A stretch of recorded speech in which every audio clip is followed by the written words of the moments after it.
Hey guys, today I want to talk to you a little bit about wars and why they're important to the team and what their overall function does for the team and for our ratings and things like that. The first thing I want to talk to you about is league standings and league ratings and how wars affect them. So when you're looking at your main game screen, you're going to see the little trophy button down at the bottom. It's going to be above your dragon bottom. If you click that button, you're going to be pulled up with the standing screen. First thing it's going to usually show is the top players. What we want to look at now is league info. When you go into league info, it's going to show you what the names of the different leagues are. It's going to show you what requirements it is to be in that league, and so on. So Silver 1 is where we're at now, and it tells you to decide what we need to be to move up to the next league. If you push the little info button, it tells you that your current league standings end in an hour and 30 minutes, and then if you're ranked above the number that you need to be to jump, then you're going to jump. If you're below it, then you're going to go down. So if you go over to top teams, it's going to show you where our standings are in the league. Currently, we are ranked number 4 in the league. Below military rules, we be slaying your ass, and death dealers. So we are ranked number 4 currently in the league. And then if you click the little white arrow next to the ratings button at the top, it's going to take you to global, and it's going to show you what we are ranked globally, which is going to be throughout the whole system, throughout all the teams from Diamond 1 on down, and we are currently at 4159. So the cool thing this week, because the event happened, it was a battle event, and most battle events, depending on your final place, give you rating points that affect your league standings. So the last event gave us rating points to move up because our team kicked ass. I'm so proud of you guys. You did really well.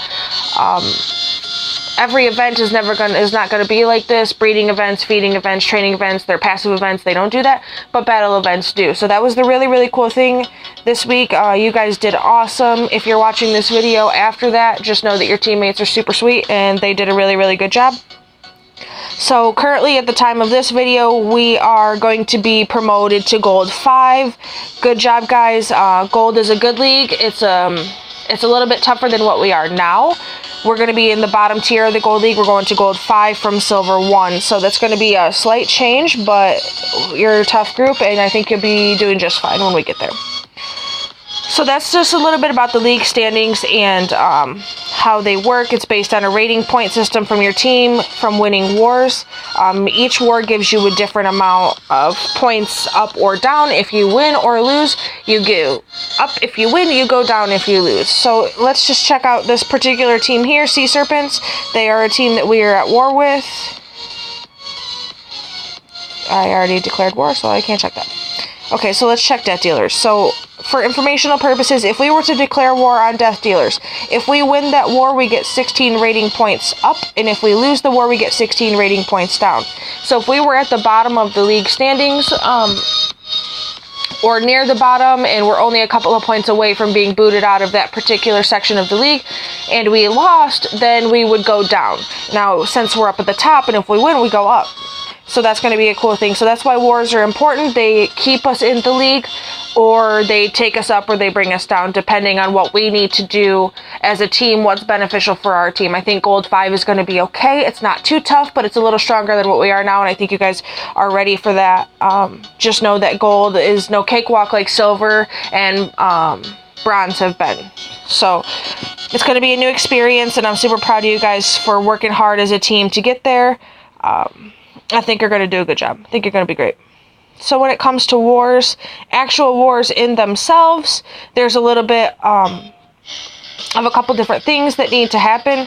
The first thing that needs to happen is we need to work together as a team. If we don't work together as a team, wars they don't turn out well. Sam and I can both attest to that from the last team that we were on. When people don't work together as a team, it causes wars to get lost. We don't want that. We don't want to lose wars, and it's not even just about not losing wars, it's about having good team communication. I know you guys have awesome team communication because I saw it throughout the event. Everybody did really well working together and making sure that everybody got points and that we succeeded as a team, and I want to just say congratulations, guys, because that was super awesome. And for everybody mostly being new or just starting within the last 2 weeks, you guys are all doing really, really, really, really well, and I'm super proud of you. As far as regular wars, teamwork is going to be a little bit different because in events you can go without winning 5 flames. In the wars, that's not an option. The first thing that you need to know when it comes to wars is do not do your war attack alone. Please do not go alone. There are several reasons why. First reason is you want to get 5 flames. Every player needs to get 5 flames on their attack, if possible. If it's a team that has all higher levels and it's not possible for us to get 5 flames, that's going to be a different story. But in this case, we should be able to get 5 flames on every attack. I've scoped out the teams before we got into war with them, so we're sitting pretty well with these two. 5 flames are important because that is what's going to carry us with the win or cause us to lose. So say we're against a team that has full 50 players and that we have a full 50 players. Each player is worth 5 flames. The total amount of flames for the whole war is 250 per team. That's the winning number. So the first team to 250 is the team that wins. So say we have 49 of our players get 5 flames and 1 player get 4 flames. And then the other team has all 50 players get 5 flames. So they beat us by 1 flame because we didn't fix a 4 flame attack. There are ways around getting 4 flames, and there are ways to keep yourself where you know 100% you're going to get 5 flames. The first thing is don't go alone. If you go alone, that's going to higher your chance of getting less than 5 because every dragon that you use knocks you down a flame. So if you take a partner with you, your first dragon and your partner's first dragon, those 2 dragons count together as 1 and will still give you 5 flames. So that's going to give you the attack power of 2 dragons with the advantage of still being able to get 5 flames. So that is our main goal, is 5. So please do not go alone. Ask in team chat, ask in line chat. If nobody responds on team, ask in line. If nobody responds online, send me or one of the officers a PM. That's me, Sam, Bacon, Maui, and Wraith. The 5 of us, we're all the officers. If nobody else is responding, then please let one of us know and we'll make sure that we back you or find somebody that can come back you if we're unable, to make sure that everybody has a chance to get their 5. The cool thing about not getting 5 is if you only get 4 flames the first time, you can go back and do that same attack again with another partner or somebody better to back you if you need that, and get 5 flames on the second attack. So that's going to be something that's going to be an advantage, but at the same time, we don't want to have to do that multiple times because then it loses dragons and things of that sort. When it comes to choosing your opponents, you're going to want to choose your opponents wisely based on your base level. Most of you are 30 and under. I think there's 2 of you that are above a level 30. So most of you are 30 and under. So you're going to want to, depending on who you're taking with you, check the base level of the person that you're going against and check their layout. I'll show you how to check layouts here in just a second. So say it is Sam on this base. This is Sam's small account. She's a level 23, so Sam is going to be looking for bases higher than level 23 to go and attack because she's going to have her dragons and another dragon with her. So there's a 26 here, there's a 31. So if I was Sam, I would probably shoot for the 26 or the 31 because you're going to want to save the smaller bases for the smaller players. As you scroll down through the menu, you'll see the bases get bigger. The officers are always listed at the top. So yes, 26 and 31 are the highest 2. So she would select probably the 26. That would be in her range, and she could take that base perfectly well with her and a partner. So the reason I say attack higher is because you want to try to save the lower bases for the smaller players, and you want to be able to use your dragons to their full advantage. So when you go in and do a war attack, you get your first dragon and then your partner's, their first dragon. So if your dragon dies and then you swap dragons, then that's your best dragon that you use, and you're using on a lower base. There's no reason to waste the power of good dragons on lower bases, especially when we have smaller team members that are going to need those lower bases anyways. So I say choose your opponent wisely. Pick somebody that you and your partner can take together. Always ask your partner what they think their power range is, so that way you guys can kind of collaborate, see what ones that they can take. If you're going with me, then you're going to be able to take a bigger base, because I can solo myself with just one dragon up to level 60.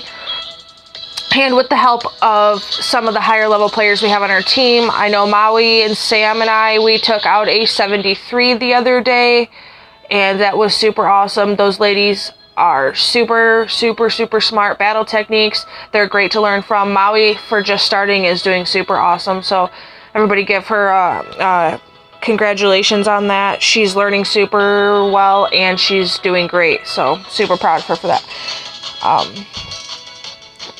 So like I said, you're going to want to double check with your partner to see what their base cap is and see what they think they can handle, and then you're going to want to collaborate and go together.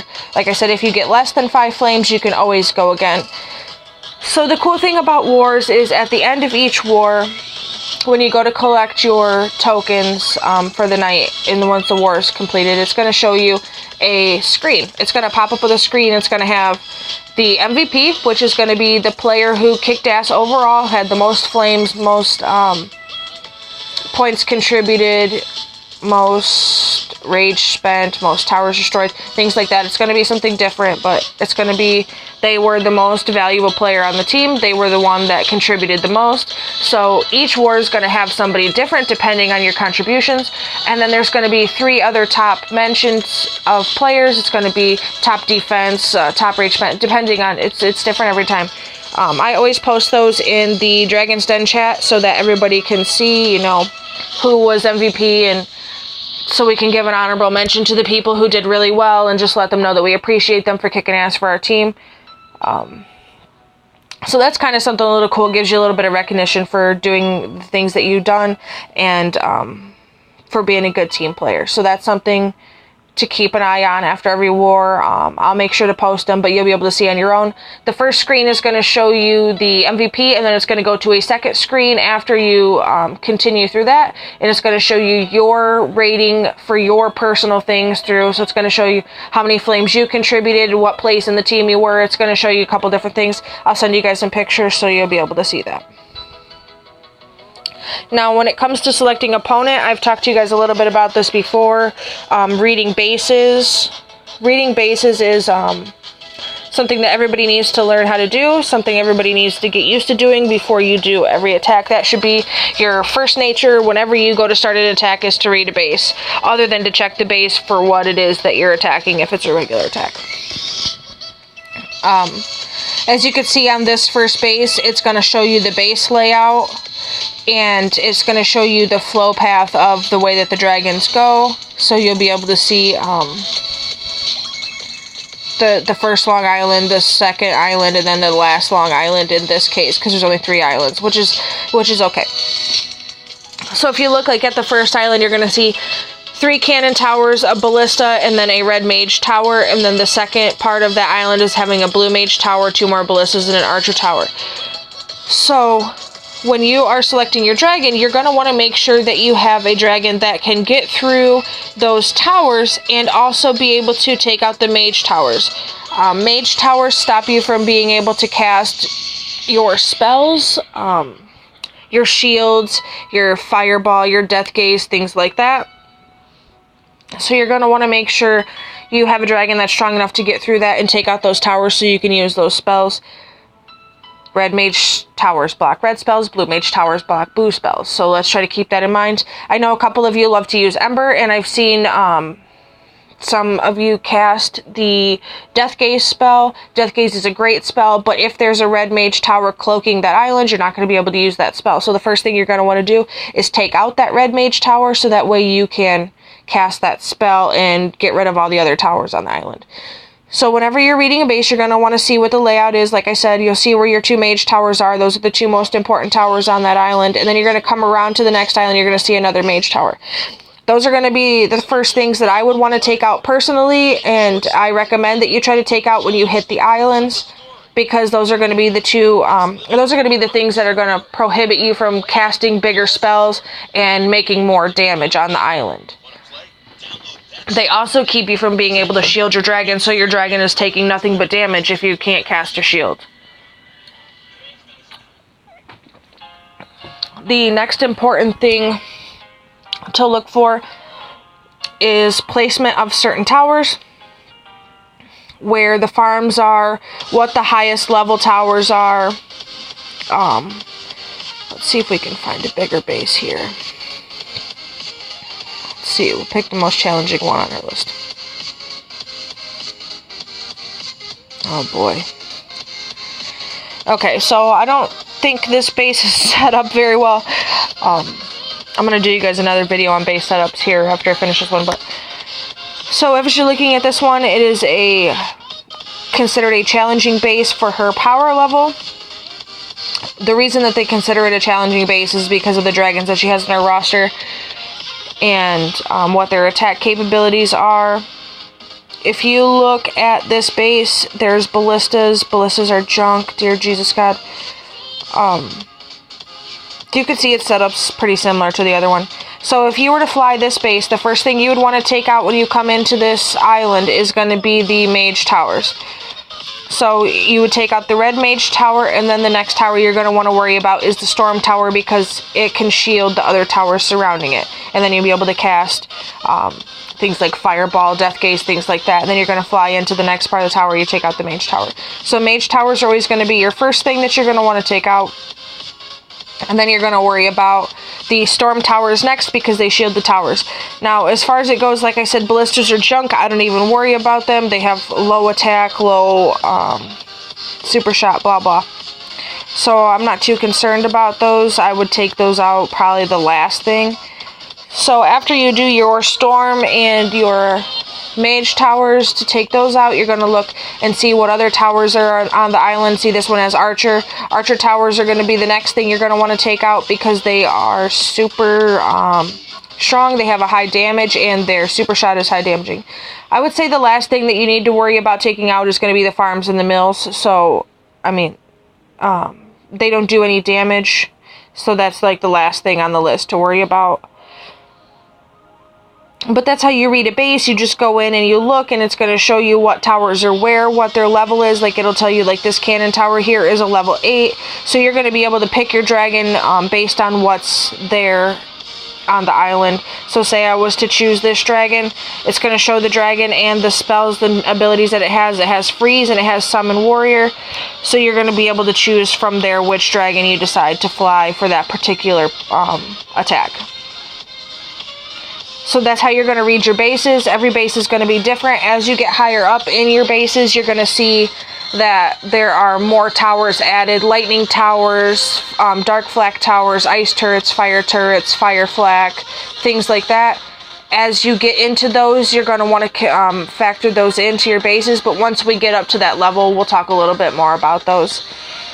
That's everything that you should need to know about the wars and why they're important. How to read your bases to do your wars. You're going to read your base the same way for your wars that you would for your attacks.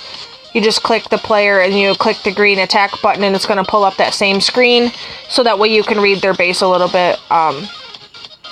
Cool thing is the game does tell me who has and has not contributed in their wars, so I can go in and look, and I will be reminding you. Everybody knows that I'm crazy about wars and events, because it's based on good team dynamic. You guys do really, really well. I'm super proud of you and where we are and where we're going as a team. You guys are doing so great for all being lower level players and newer players within the last couple weeks, and I'm really proud of all of you. I know I talked a little bit about Maui, but the other couple officers that we have for all being new players other than Sam, you know, they're doing really well too. Wraith, she is super helpful, and she's always there to help for attacks. Bacon is just like me. Get your wars done, get your attacks done. You know, we have a good set of officers for our team, guys, so make sure if you need anything, you ask them, and if they don't know the answer, they will find it for you. You can always ask me questions. You can always ask them questions. That's what we're here for. That's why we're team officers, and that's why we are leading this team, is to be able to help everybody with the knowledge that they need to have to be a better player. We're going big places, guys. We're doing really well. We're going up to Gold League, and our team is only a little over 3 weeks old. Not quite a month yet, but it's only a little over 3 weeks, and we're going up to gold already. You guys are doing great. I'm super proud of you. If you guys need anything, you have any questions, anything else about wars, just ask. Make sure you ask me or Sam, most importantly, because we have a little bit more experience, and then you can ask Maui, Wraith, and Bacon as well. They know about wars. They've done a handful themselves. They can give you any information that you need. Don't go your attacks alone. Make sure you get your 5 flames and you choose your opponents wisely, and you want to use less than 2 dragons total for the whole attack, guys. So try to remember those couple of things. Other than that, happy flying. You need anything else, just make sure you ask.